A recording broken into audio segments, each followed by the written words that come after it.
মনি kitchen tips থেকে সবাইকে স্বাগতম। আবার একটা নতুন রেসিপি নিয়ে চলে আসলাম। আজকে আমি দেখাবো চালতার আচার। এখন আমি চালতাগুলি কেটে আধা ঘন্টা লবণ দিয়ে ভিজিয়ে রেখেছি। এখন আমি কষটা উঠে গেছে। এখন আমি সিদ্ধর জন্য বসিয়ে দিচ্ছি। আগে জলটা বসিয়ে দিলাম। এখন চালতাটি দিয়ে দিচ্ছি।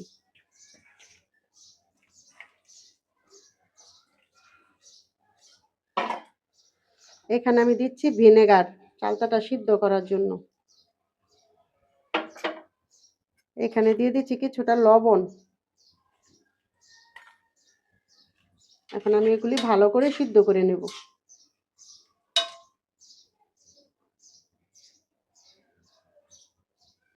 চালতাগুলি সিদ্ধ হয়ে গেছে, এখন আমি নামিয়ে নেব। চালতাটি সিদ্ধর পর এখন আমি চালতাটি একটু ছেঁচে নিব। যেভাবে ছেঁচে নিব।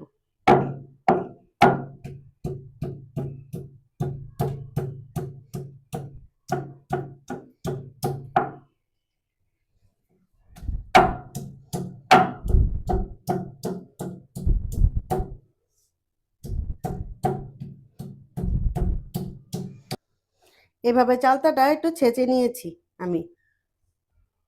এখন আমি মরিচটি একটু ভেজে নিব হালকা।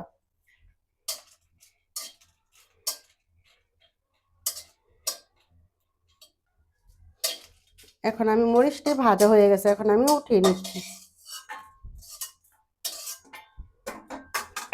এখন দিয়ে দিব আস্তা ধনিয়া। এখন আমি ধনিয়াটা একটু ভেজে নিব।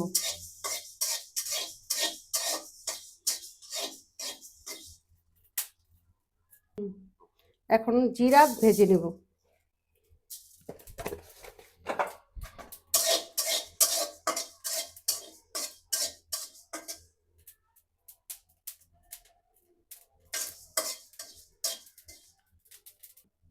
এখন আমি চিনিটা দিয়ে দিচ্ছি,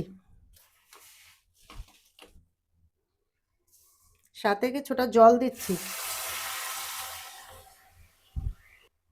এখন চিনিটা আমি একটু জাল দিয়ে নিব, শিরা করে নিব।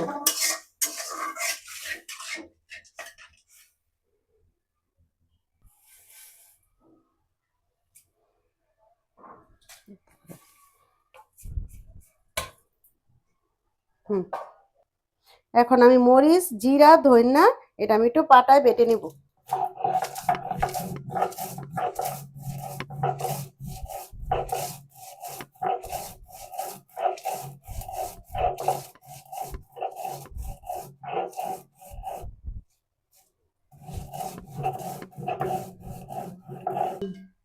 আমার মশলাটা হয়ে গেছে, এখন আমি দিয়ে দিব শিরাতে চালতাটা।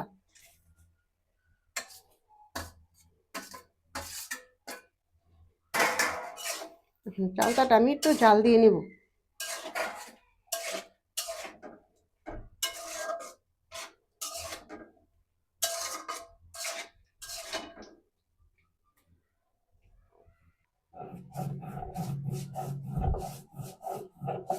এখন আমার মশলাটা গুঁড়ো হয়ে গেছে, ওখানে আমার চালতাটাও হচ্ছে।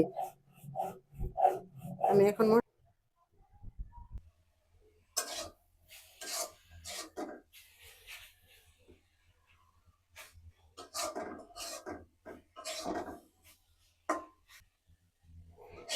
এখন আমার আচারটা এখন রেডি হয়ে আসছে। এখন আমি দিয়ে দিব এখানে মশলাটা। এখন দিয়ে দিচ্ছি গুঁড়ো মশলাটা। এখন আমি আবারও একটু নেড়ে চেড়ে দিচ্ছি।